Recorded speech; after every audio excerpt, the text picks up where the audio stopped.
everybody. How's everyone? Good trip, Aunt Lee? Yeah, it was. Although if I'd known it was going to be this hot, I might have gone to Kuwait after. It is awfully hot here. I see you brought the weather back with you, right? All right. Well, welcome back, everybody. Welcome to the State Department. Hope you're having a good day. We have more guests today. I'm just bringing more and more in all the time. My brother and his girlfriend. So, okay, a couple of orders of business here. And the first is we were very sad to see the passing of Liu Xiba in China. As you saw from the statement that the Secretary issued today, we join those in China and around the world in mourning the tragic passing of the 2010 Nobel Peace Prize laureate Liu Xiba, who died while serving a lengthy prison sentence in China for promoting peaceful democratic reform. Mr. Liu dedicated his life to the betterment of his country and humankind and to the pursuit of justice and liberty. Our heartfelt condolences go out to his wife, Liu Jia, and all of his loved ones. We continue to call on the Chinese government to release her from house arrest and allow her to depart China according to her wishes. In his fight for freedom, equality, and constitutional rule in China, Liu Xiba embodied the human spirit that the Nobel Peace Prize rewards. In his death, he has only reaffirmed the Nobel Committee's selection. Next thing we had going on here this week at the State Department was the meeting of the Global Coalition to defeat ISIS. Today, the members of the Global Coalition to defeat ISIS, the small group, are meeting in Washington to conclude the three-day conference on the next phase of the campaign. The coalition had productive meetings today and in the past few days on the next phase of the campaign. The coalition had held some workshops over the past few days to ensure that we're maintaining simultaneous pressure on ISIS across the globe. This morning, Special Presidential Envoy Brett McGurk announced that the United States would contribute an additional $119 million in humanitarian assistance for the people of Iraq. This now brings the total U.S. contribution in humanitarian assistance to more than $1.4 billion for the Iraqi crises since the fiscal year 2014. This is in addition to the $150 million that we announced last week that goes to stabilization efforts in Iraq. With the new assistance, the United States is now providing additional emergency food and nutrition assistance, safe drinking water, hygiene kits, improved sanitation, emergency shelter, and protection for Iraqis who have been displaced. We commend the significant humanitarian contributions made by coalition members to date and encourage them and other donors to continue supporting humanitarian efforts in Iraq. The fight to defeat ISIS is far from over, and this week's meetings showed the global coalition remains more determined than ever to ensure that this barbaric enemy is dealt a lasting defeat. And finally, the Secretary is returning this evening from his trip to the Gulf, where he met with Kuwaiti, Qatari, Saudi, Emirati, Egyptian, and Bahraini leaders.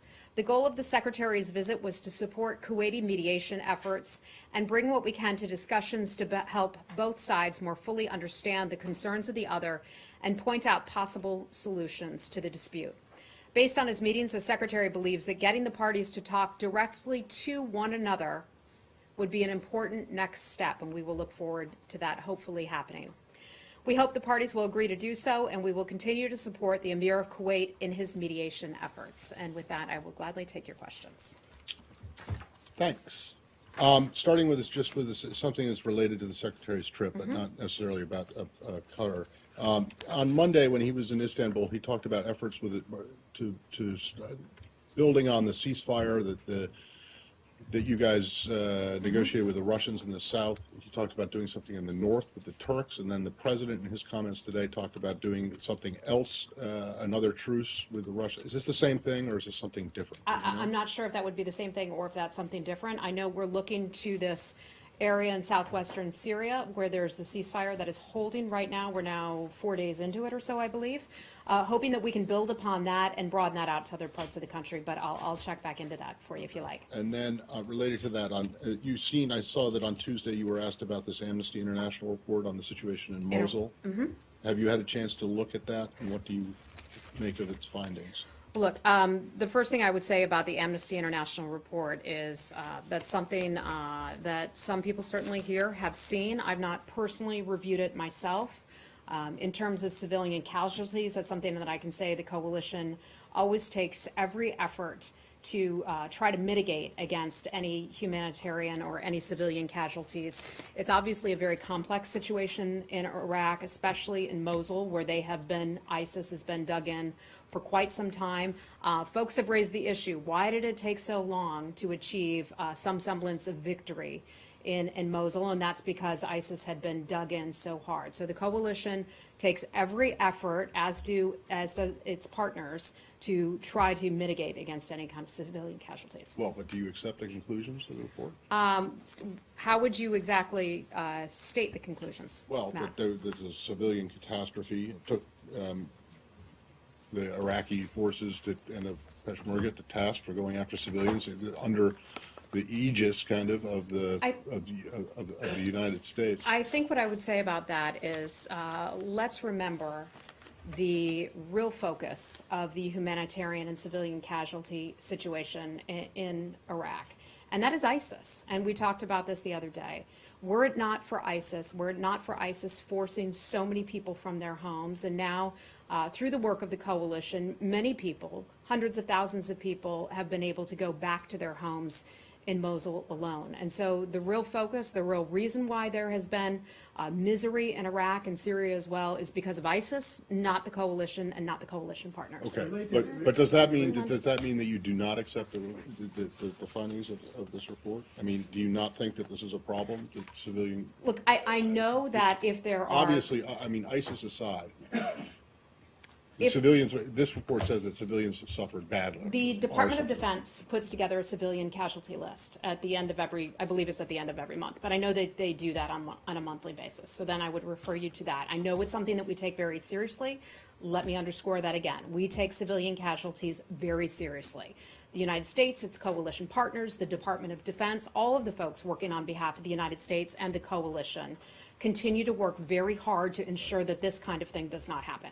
Does that mean that you're not going to comment on Look, I do know this. I can tell you that the Department of Defense and other U.S. government entities were not consulted when it came to looking at that report or weighing into that report. So I think that is indicative that the report wasn't fully formulated without getting our input as well. Okay, well, but so the reason that I'm asking it, and the reason I'm asking it like this, is that it seems to be, and this is not just something that unique to this administration, but for many over the course of the last four or five administrations, when Amnesty or another human rights group comes out with a report on a country that you don't like, say like North Korea or Syria, and they don't consult those governments when they do those reports. You guys accept it, and you even talk about it and praise the reports from the podium and say, this is, like the chemical weapons in Syria.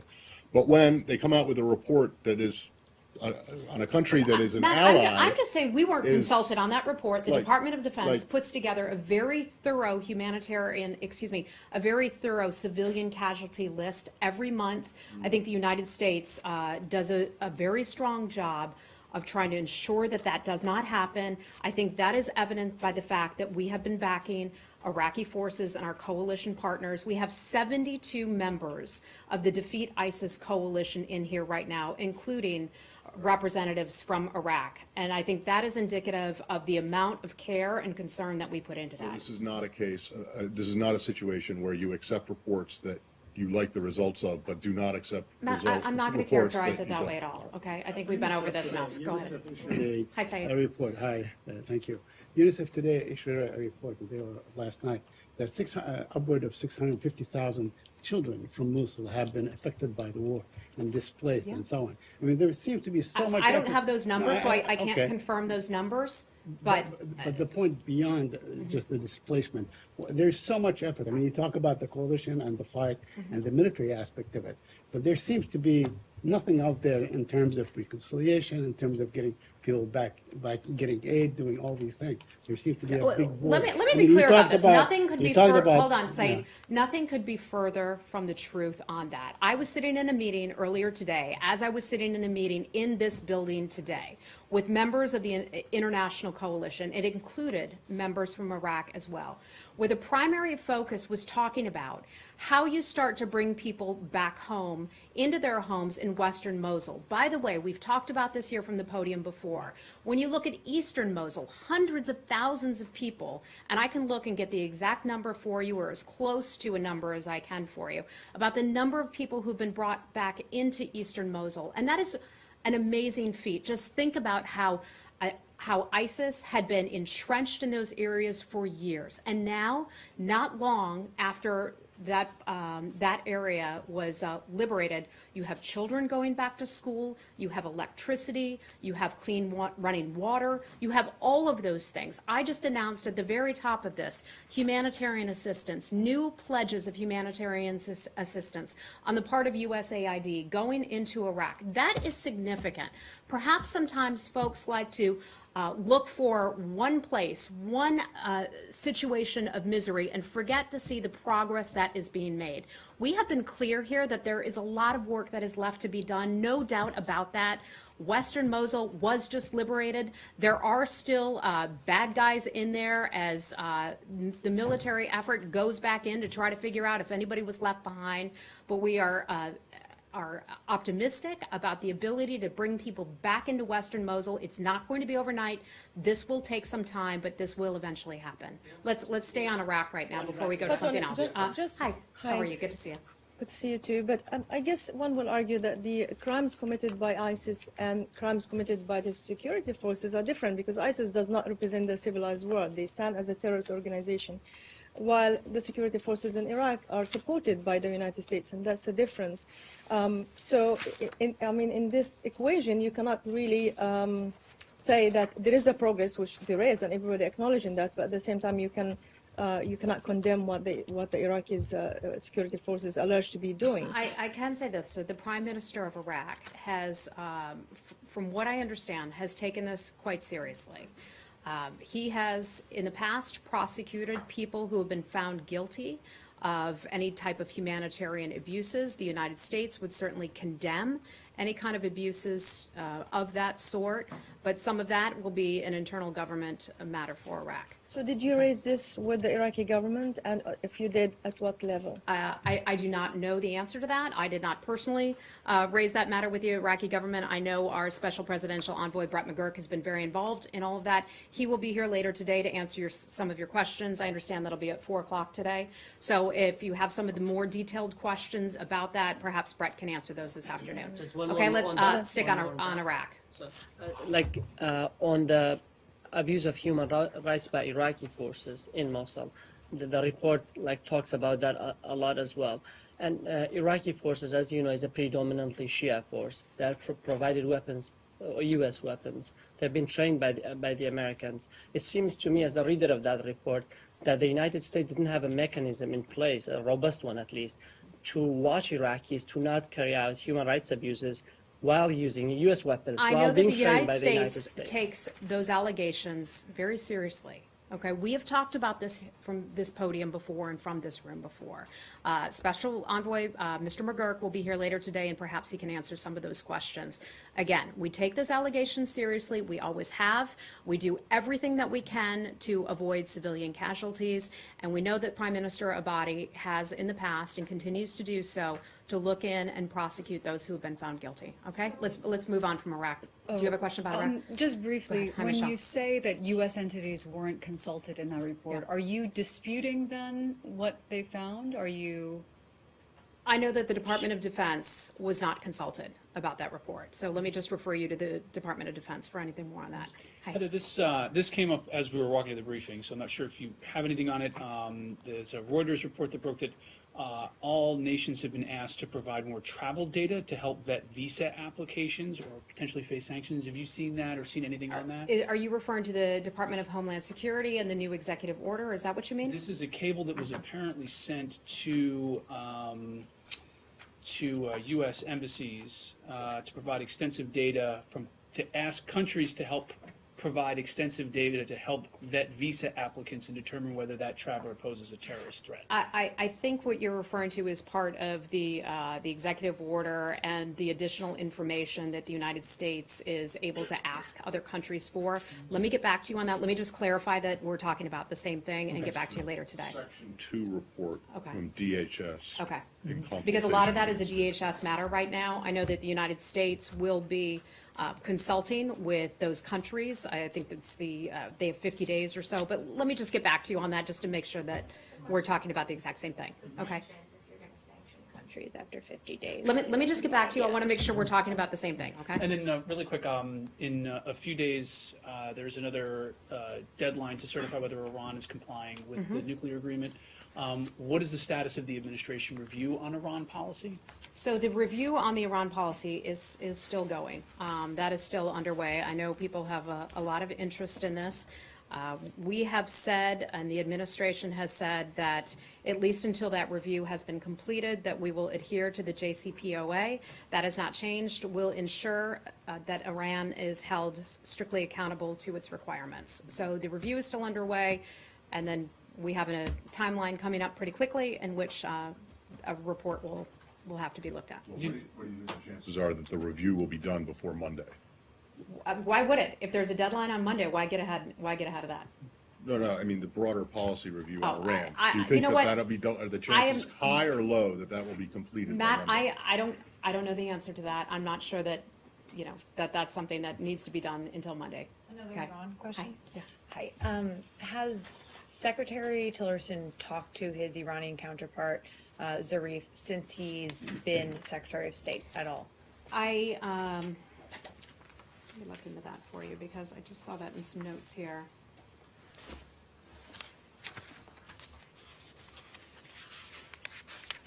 I do not believe that he has.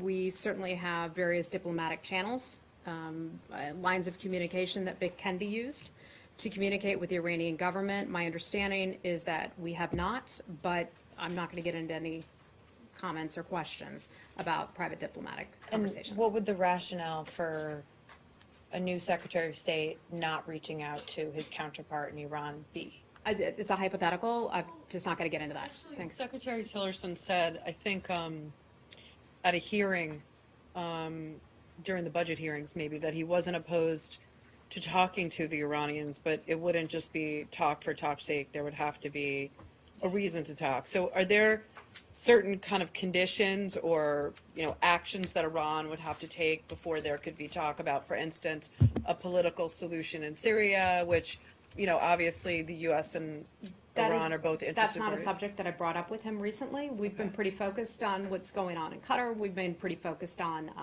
Russia and on Syria and Iraq as well. So Presumably he's very involved in the. certainly, I just Iran haven't asked review? him. I just haven't asked him that question. Okay. All right. Anything else on Iran? Yes. Give us like a summation of what's going on. What did the secretary achieve, or what did he not achieve? I'm sorry. What did he what? What did he accomplish, and what is Well, hoped to be certainly been accomplished? very hard at work over the past few days in doing his shuttle diplomacy and meeting with a whole lot of people in the region. As you know, his visit was in support of Kuwaiti mediation efforts. We continue to thank Kuwait for the hard work that they have done in trying to bring both sides together on this. I know that the Secretary would like to see this resolved. We've seen some progress in that, and we hope that both sides would be willing to sit down sometime in the near future to actually have a conversation about what those grievances are. This all has been a long time coming. You know that these disputes are not brand new. Tensions in the past have been fairly raw, so it's going to take some time to get these parties together. Just last week, we characterized this as possibly at an impasse.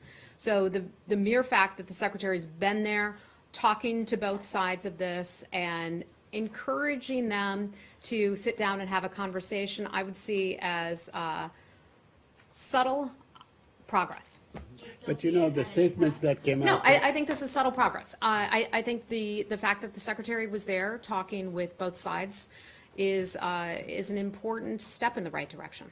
Today, Go ahead, Michelle. just follow up Saeed, very let quickly. the lady Sorry, first. sorry. Come on, Saeed. Go ahead, please. Michelle, go right ahead. You- All right. Anyway, so when you describe it as subtle progress, are you framing that around just the fact that they were talking, or would you say that there's any movement on the side of the Quartet? So I'm not going to characterize what the parties themselves are doing individually at this point, because I think that's really up for the individual parties to do that. But the fact that they're having conversations with us, the fact that they're meeting with the Kuwaitis, I think is a step in the right direction. So does the Secretary have a framework for what happens next? I mean, has he set up a kind of organized system of here's when we're going to meet next or speak next? And would you describe this as still an impasse then? I think I answered that with Felicia, so I wouldn't describe it that way. We are, sort of subtly optimistic about this, but we are also realistic, and that this could take a lot of time. These have been long simmering tensions, and that certainly hasn't changed. Is he disappointed? Does he feel like this, I think we've made some steps forward. I mean, I think we are hoping that both sides will be willing to sit down and talk with one another. That is something that we would certainly hope for. We hope that they're willing to do that, but it's ultimately their choice. We do know, and we can go back to the Riyadh summit and the agreements that all the parties came to at the Riyadh summit, and that was to do more, to work together, to combat terrorism, to combat terrorism financing. So we all agreed to that. We expect that the nations will ultimately, in the end, get back to those principles. Can I ask about this MOU that the president, that the secretary, signed with the Qataris? First of all, he kind of saluted the Qataris for being the first country to answer the president's challenge at the Riyadh summit on funding, and it seems as if terrorist funding, and it seems as if he, with this MOU in effect, he was kind of vouching for the Qataris' commitments that they're willing to make now, saying like, I'm signing an agreement with the Qataris, and if they don't make good on their agreement, then the U.S. would be maybe on the hook for that. I wouldn't characterize it as our country vouching for another country. It's an arrangement, it's an understanding. That is something where we anticipate and hope and would expect that the other nation would follow through on the arrangement, on the understanding.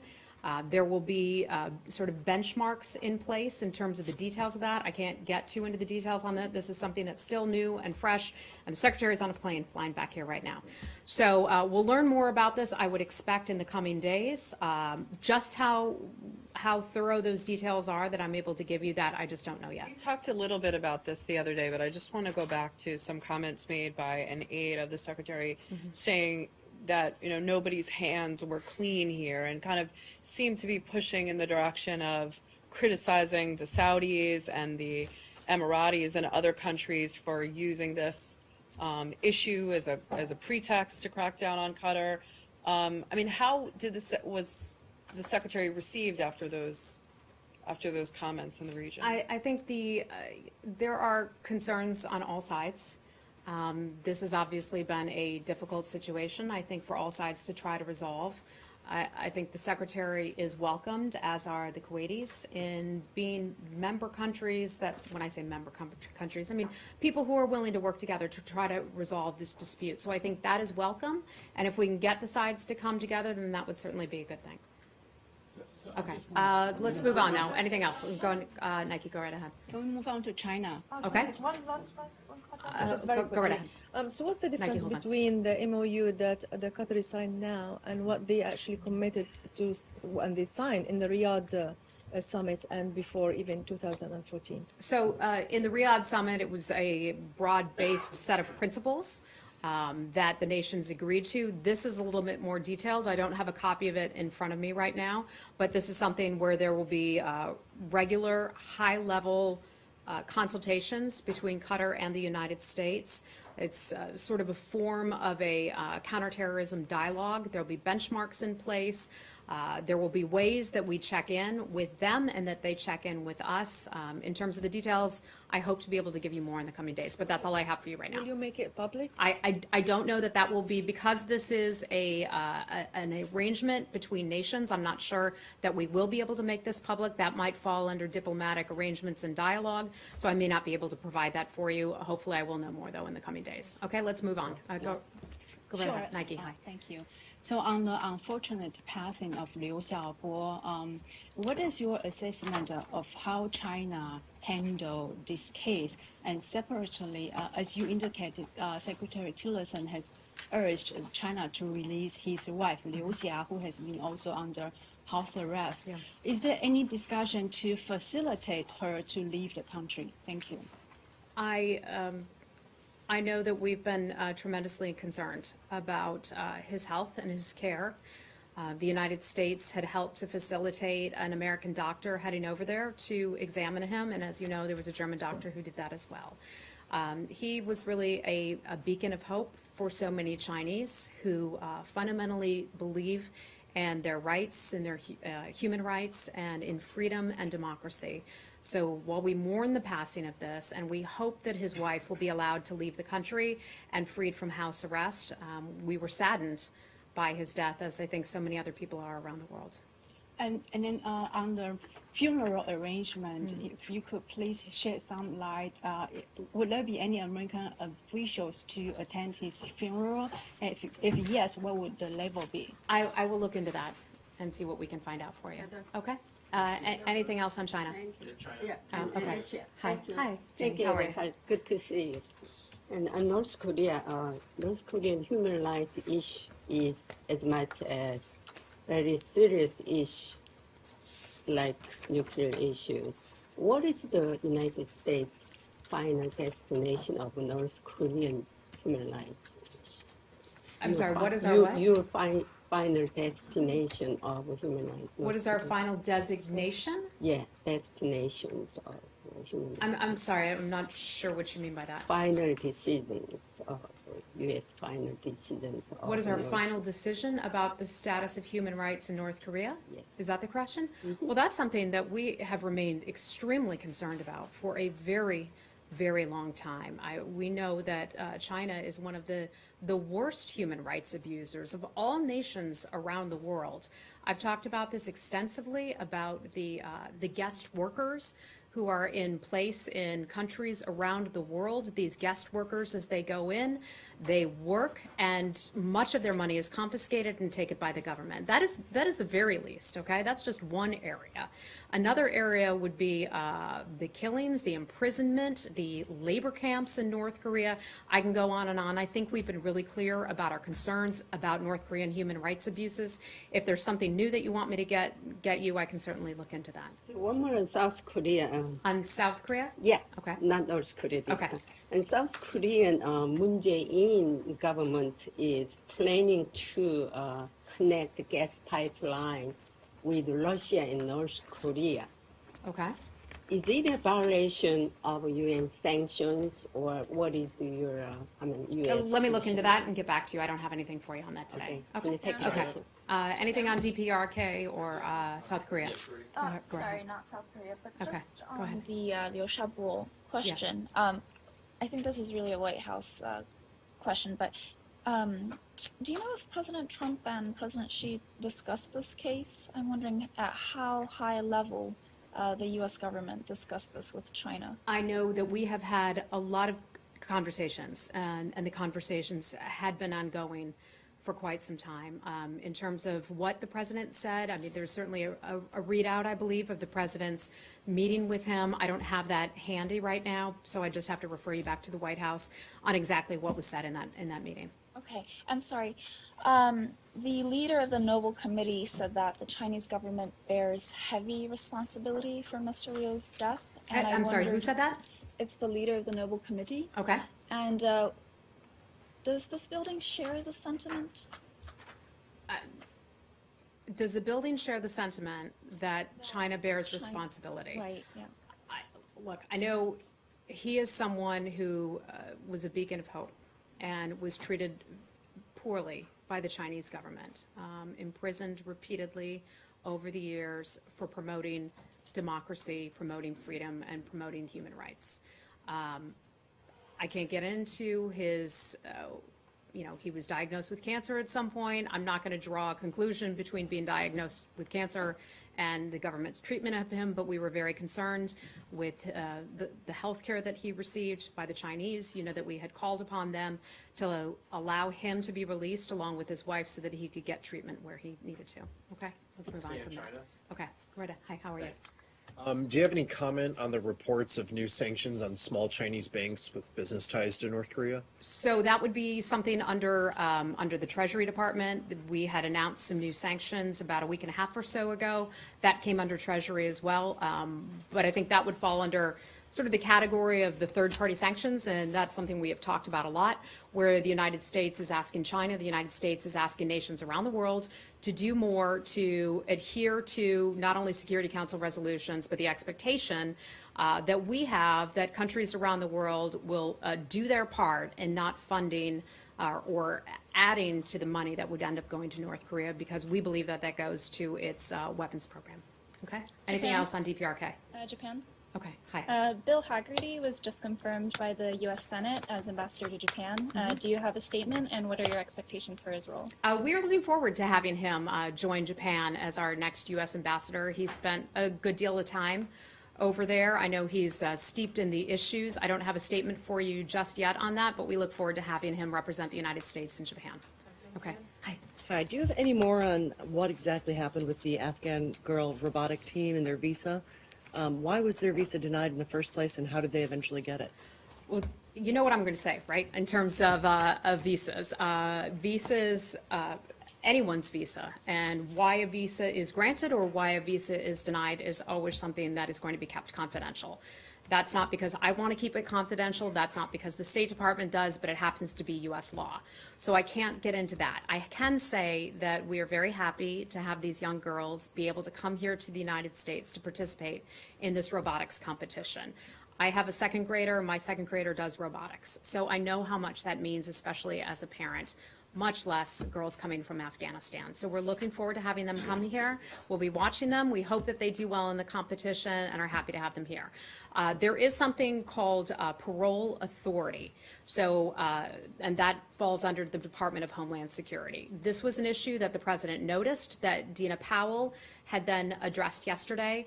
And so the Department of Homeland Security was able to take a look at this. I'll let them address this with you.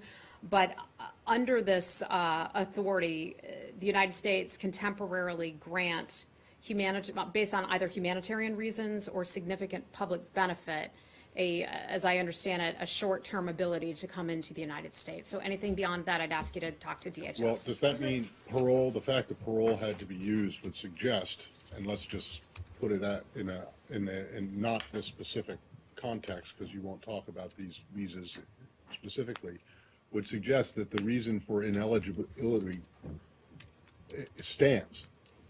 That, in other words, that if parole is the only way a person can get into this country, that the decision made by the consular officers at post stands. The consular officers, as I understand it, under law and the way that they handle visa adjudications, once a visa is denied, that is not able to be reversed, that decision is not able to be reversed. In other words, so the decision that was made at post that these girls or anyone was ineligible for a visa stands. I can't comment on that. Then one wonders why the immigration law is such that it determines, or that someone looking at it determines, that a bunch of teenage Afghan girls are somehow a threat to the United States, or are somehow or otherwise ineligible for an American visa. I think commenting on that, as much as I would like to be able to share with you more about this, I can't.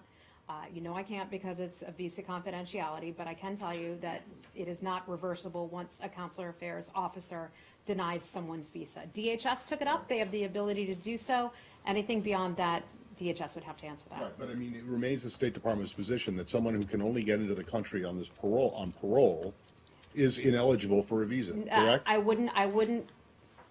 wouldn't conflate one with the other. That is DHS, that's a different department, that's a different kind of program, that's not a program that we administer here. But state Okay. apparently denied the visas twice before the parole was granted. I can't comment on that.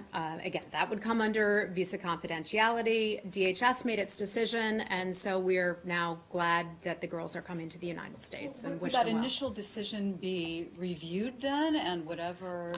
I know that our people at very senior levels in Afghanistan were involved in this, and I'll just leave it at that. So if Okay? parole, if visa information is completely confidential and you can't discuss it, why is parole information available? And then why didn't you give parole You have to talk to the? DHS about that. Again, that's Why a wasn't DHS Why wasn't the program. Iranian doctor who was stopped in Boston and sent back, why wasn't he given parole? I mean, it would seem to me that this guy is a cancer researcher. The public benefit to him being in the country might be a little bit more than a bunch of girls going to a robotics competition, as wonderful as that is. I'm not familiar with the specifics of the case. I know that this individual you're referring to was turned away. I think that falls under Customs and Border Protection. I know it seems like people would want to paint, the federal government and certain departments here as a bunch of meanies for not letting some people in. There are reasons for this, okay? I know the people who do these jobs, whether it's here or whether it's at DHS or Customs and Border Protection, take their jobs very, very seriously. Clearly. Yeah, but so those original decisions then, is the State Department now seeing those as mistakes? Again, I stand by it. I'm not going to get into talking about the visas and why the visas are denied. I can just tell you, our people take these very seriously. So- Can you talk about the president's involvement in this? He seems that he kind of heard about the case and asked the State Department and DHS to kind of work together to try So and find that. I know that the president, as did a lot of other people, heard about this case. We're very interested in it. I know that Ms. Dina Powell took an interest in it as well. I know that others at the White House were asked to take a look at the case, and I'll just leave it at that. Okay? Along these And- same lines, I was told earlier this week that you guys have finally decided on the P2, the Iraqi, Oh, goodness. refugee. Let me see if I can find that for you here. Okay. Refugee P2 status for former Iraqi translators for the U.S. Mm-hmm. military, and that you have determined that working for the U.S. military as a translator in Iraq, as a contractor, is not necessarily a bona fide relationship with an entity in the United States. And I would just like to ask, how is that possible?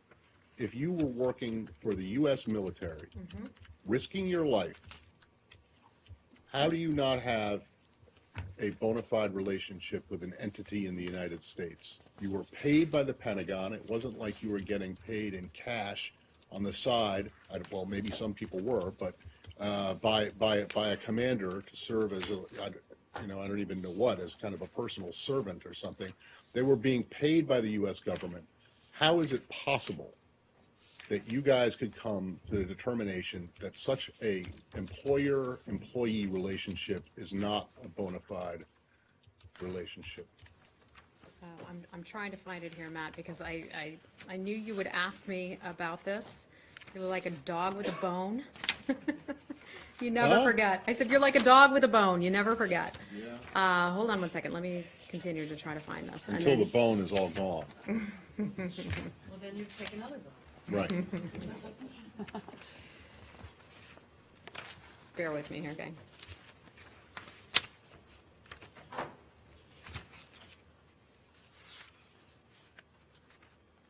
And then I also wanted to ask you if you had gotten anything. I also asked last week about the human rights advocate in Bahrain, the Yeah. woman who had been.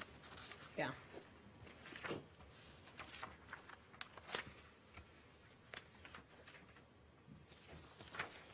Matt, I hate to punt on the Iraqi P2 because I know I have information. I certainly understand No, why. I know I have information why on. you would No, want to punt, no. I because have. it's a decision I do that have frankly information. does not Look, make any sense I know at that's all. your. I know that's your opinion. And I think it's not an opinion. Look, it's I an know opi- that's if your it is an opinion, Matt it's an Lee, but opinion I of a will, let me lot look of at this. other I've got this somewhere here for Okay, you. well, if you So can- let me get back to you on that. All right, fine. About Bahrain? About Bahrain, yes. So the activist that you've been asking about, Ebitsam Al-Sayeg. She's now been detained for a second time. She's been detained without charges. We continue to follow that case. We are now aware of hunger reports or a hunger strike that she's been on apparently since the 11th of July. So one of the things that we continue to do is call upon the authorities in Bahrain to not only ensure she has access to adequate medical care, but also to release her. We're also aware of some disturbing reports that she was abused, allegedly during her detention back in May. We continue to urge the Bahraini authorities to investigate those allegations and thoroughly, impartially, and hold anyone who was responsible for that to the appropriate account. Okay. Last question. I'm going to leave it there. Clarify I know. something you said Yes. before. You said senior leaders in Afghanistan were involved in the decision. Yes, that's all. That's all I can say about that. I just The know decision that to deny the visas. I know that. Well, no, they or- were. Let me rephrase that, and Right. thank you for catching that. The correct way to characterize that is senior officials working for the U.S. government in Afghanistan were aware of this and were involved in some capacity in the process. My understanding is that I don't believe that additional staffers can weigh in on visa adjudications, but I don't want to get too into the weeds on that one because I don't want to give you the incorrect information about how exactly visas are adjudicated, but I just can tell you that Was people it were after aware the of this. fact? No. This is something that we've paid close attention to over the past few weeks, and leave it at that.